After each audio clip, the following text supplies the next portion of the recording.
신형 화성 15형 로켓 강국이 됐다 주장한 북한입니다. 오늘 새벽 발사된 이 한 방을 위해 북한이 그동안 긴 도발 침묵을 이어갔었나 봅니다. 이번 도발은 그동안 수차례 도발과 비교해도 짚어볼 게 참 많아서요. 먼저 12시 30분이었습니다. 조금 전 조선중앙TV로 북한이 중대 보도를 했습니다. 그 목소리부터 직접 듣고 오시죠.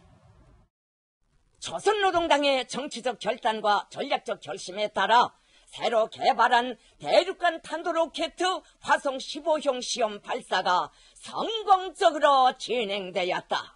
미국 본토 전역을 타격할 수 있는 초대형 중량급 핵탄두 장착이 가능한 대륙간 탄도로켓으로서 지난 7월에 시험 발사한 화성 14형보다 전술 기술적 재원과 기술적 특성이 훨씬 우월한 무기 체계이며 우리가 목표한 로켓 무기 체계 개발의 완결 단계에 도달한 가장 위력한 대륙간 탄도 로켓이다.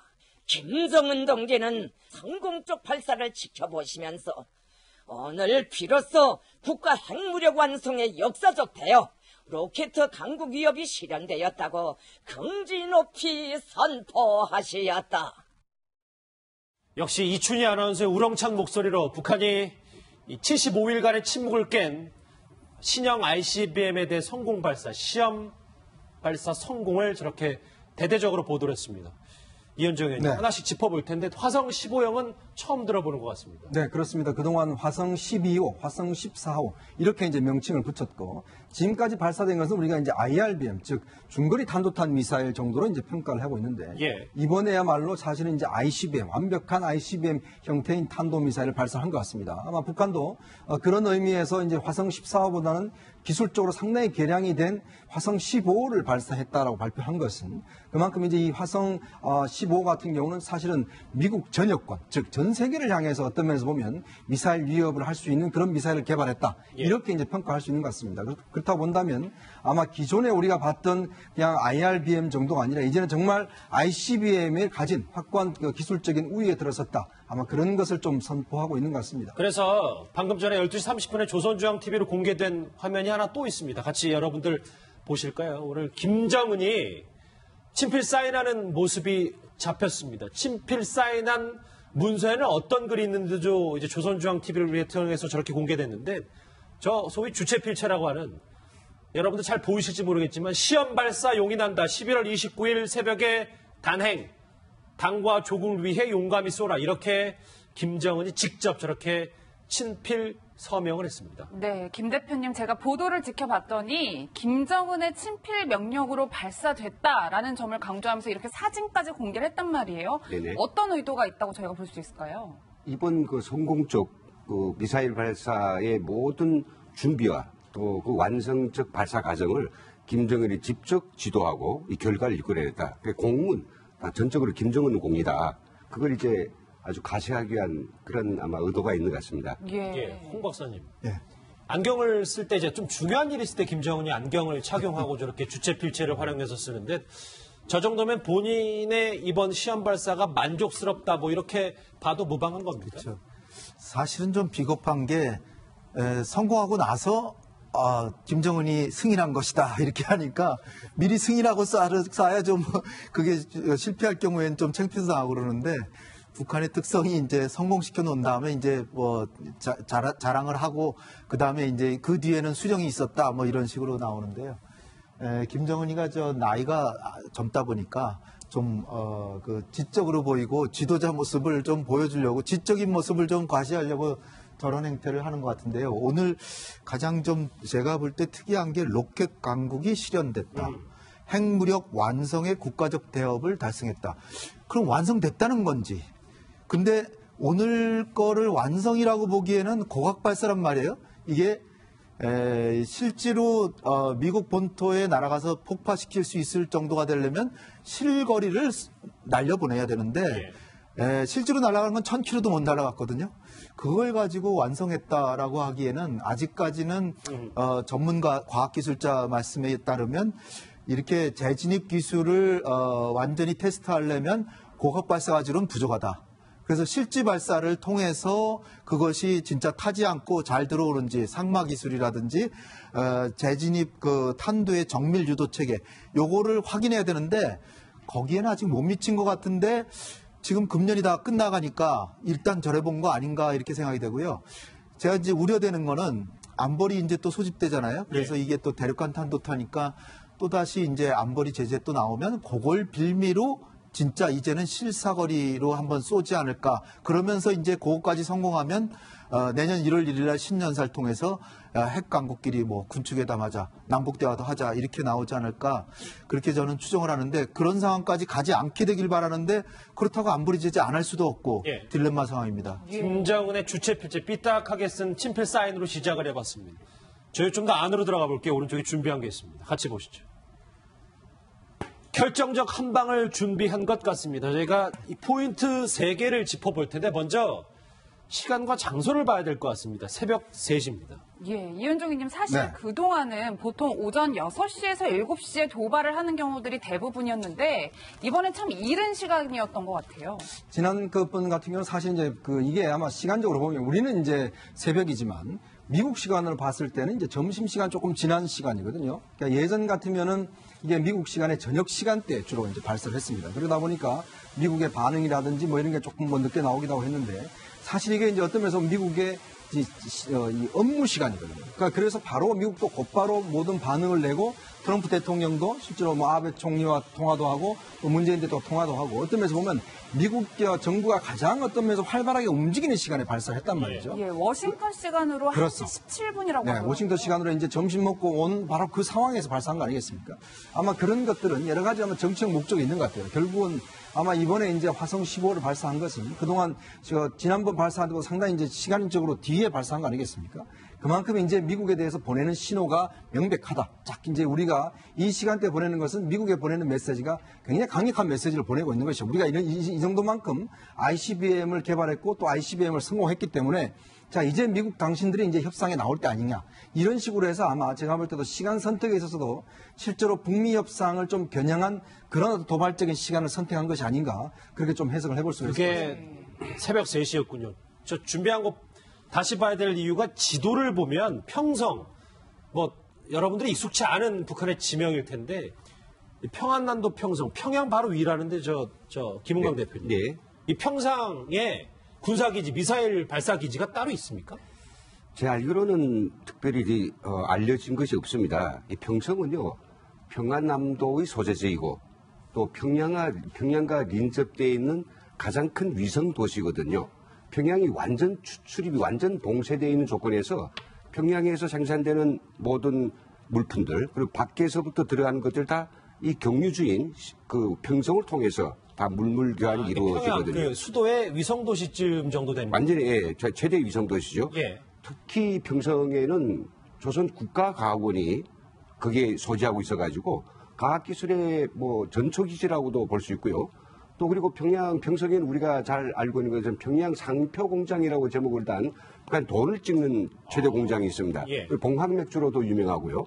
사실 군사시설하고는 뭐 별로 연결이 안 돼 있는 평성에서 이 발사를 했다는 것이 대단히 이례적인데요. 그 이례적이라고 하는 것에는 뭐 평성에서 했다라고 하는 것이 중요한 게 아니라 보통 우리가 미사일을 발사할 수 있는 장소들이 뭐 동창리라든지 그렇죠. 그리고 저번에 이제 7월 28일 날 있었던 방해현이라든지 이런 몇 개 잘 알려진 지역이 있단 말이죠. 예. 아마 그쪽으로 미국이나 우리의 정보 자산들이 아마 눈을 밝히고 있었을 것입니다. 근데 이제 느닷없이 이번에 평성으로 쏘므로 해서 앞으로 우리 뭐 자기들의 어떤 로켓 발사는 예견된 장소가 아니라 임의 장소에서 임의 시간에 할 수 있다는 것을 이번에 분명히 하기 위한 그런 의도가 있는 것 같습니다. 예, 홍 박사님 이 장소를 놓고도 말씀처럼 우리는 이렇게 기습 능력이 있다 과시하기 위한 점도 있지만 또 한편으로는 노출을 최대한 꺼리기 위해서 좀 숨기는 측면도 있다 뭐 이런 분석들이 있더라고요. 그렇죠. 고정 발사대에서 하면은 아주 탐지하기가 쉽잖아요. 그렇죠. 그래서 지금 우리가 의외의 장소라고 얘기할 정도로 군사 시설이 아닌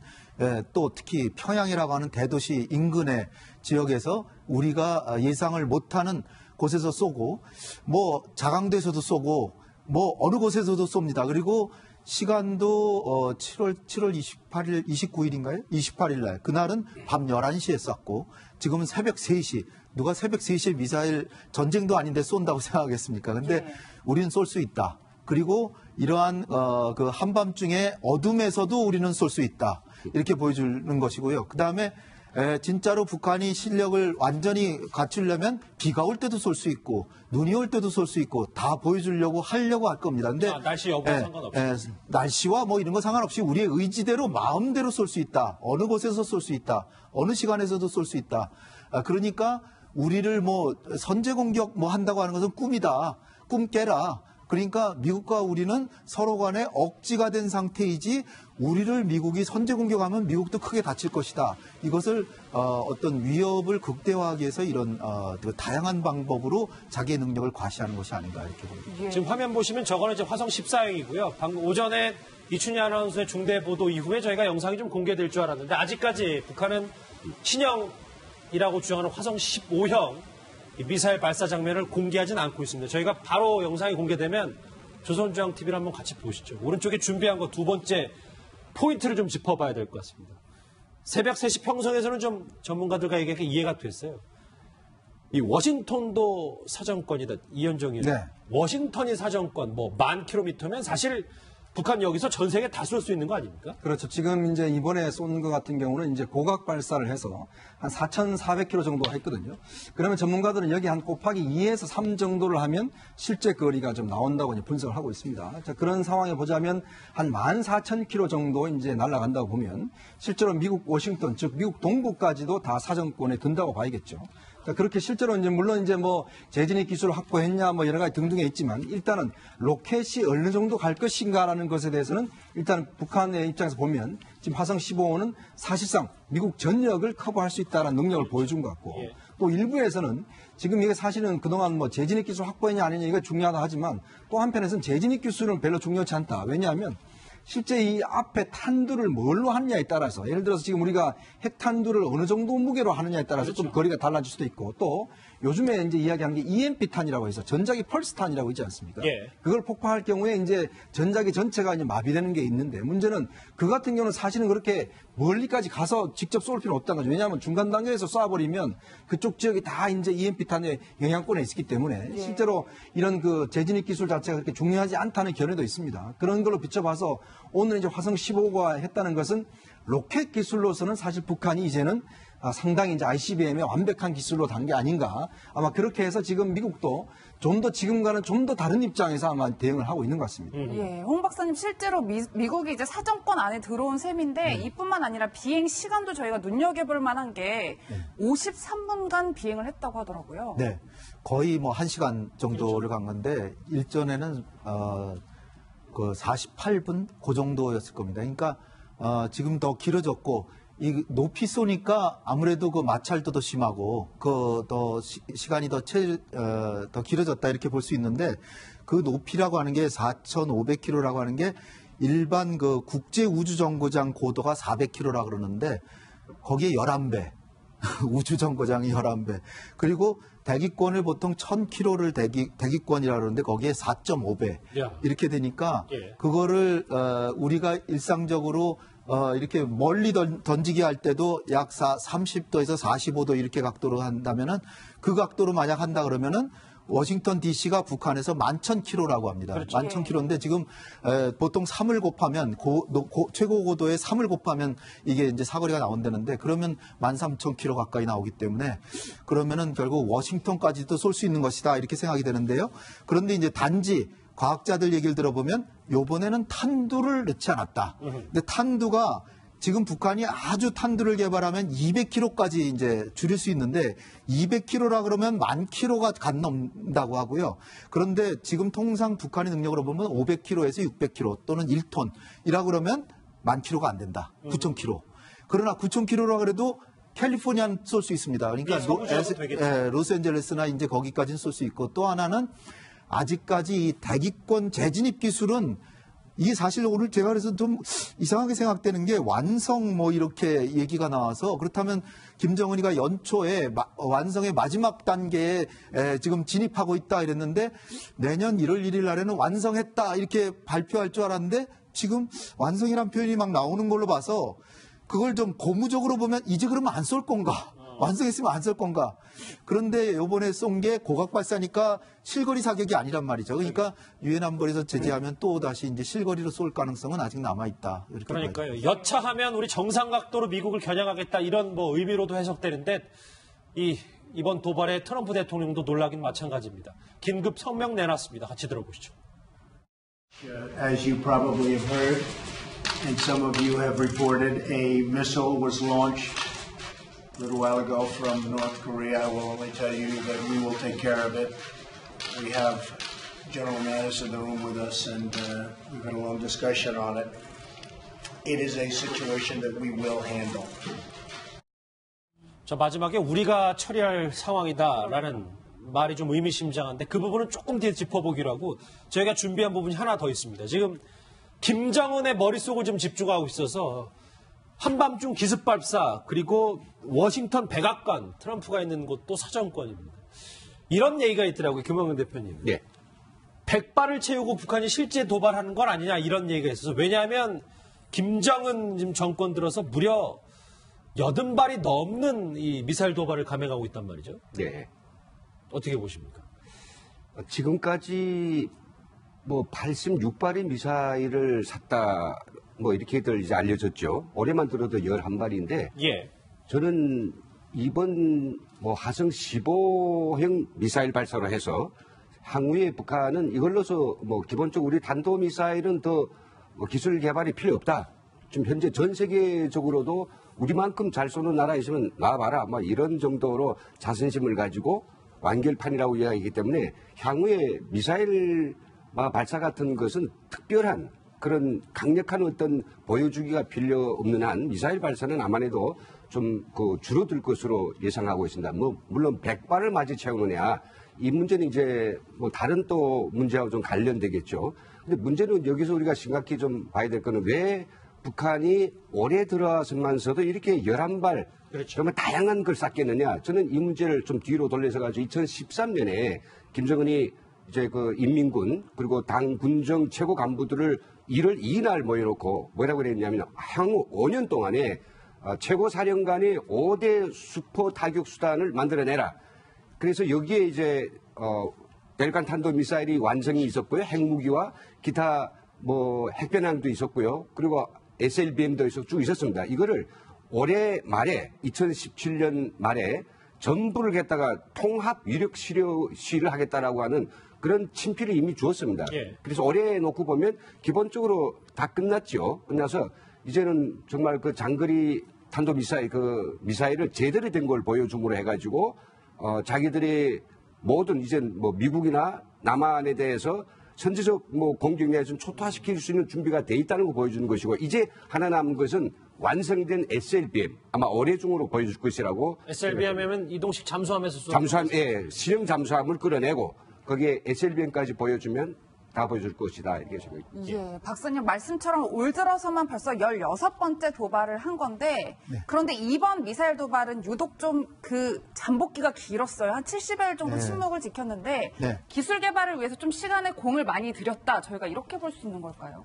글쎄, 그것도 원인이 될 수는 있지만 확실하진 않습니다. 왜냐하면은 9월 초에 북한에 그 당 창건일이 있었고, 그 다음에 시진핑 주석이 북한의 대외교육의 90%를 차지하고, 그 다음에 북한의 석유를 뭐 80% 이상 공급하고 있는 나라이기 때문에 거기에 이제 지도자가 이제 교체될 수 있는 그러니까 2기 출범을 했죠. 시진핑 주석이.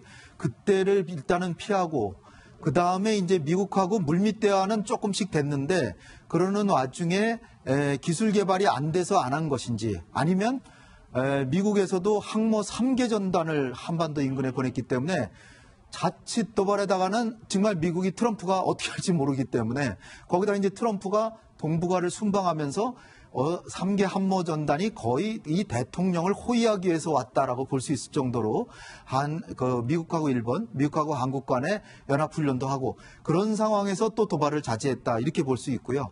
그 다음에 이제 60일을 넘겨서 조셉년 대북정책 특별대표가 60일 넘었으니까 이게 대화의 신호가 아니냐 이런 얘기도 이제 슬슬 흘려가면서 북한을 끌어내고 미국에서도 대화 분위기를 좀 조성하려고 했는데 트럼프 대통령이 여기 만족한 것 같지는 않습니다. 그래서 이 동북아 순방하면서 특히 시진핑 주석한테 세컨더리 보이콧을 할까 아니면 중국한테 마지막 기회를 줄까 이런 식으로 압박을 해가지고 시진핑 주석이 숭타오 특사를 보냈는데 그걸 만나주지도 않고 돌려보내니까 그럼 테러 지원국 지정하고 재무부 제재하고 했는데 이게 제가 볼 때는 한 번이라도 미국이 트럼프 대통령이 한번 조건 없이 한번 대화도 하고 그랬는데 또 북한이 또 트집을 잡아가지고 또 피했다. 그러면 미국의 북한에 대한 명분이 훨씬 더 살았을 텐데 어떻게 보면 미국이 대화 조건을 너무 까다롭게 한 게 아닌가. 저는 이런 게 좀 조금은 아쉽고요.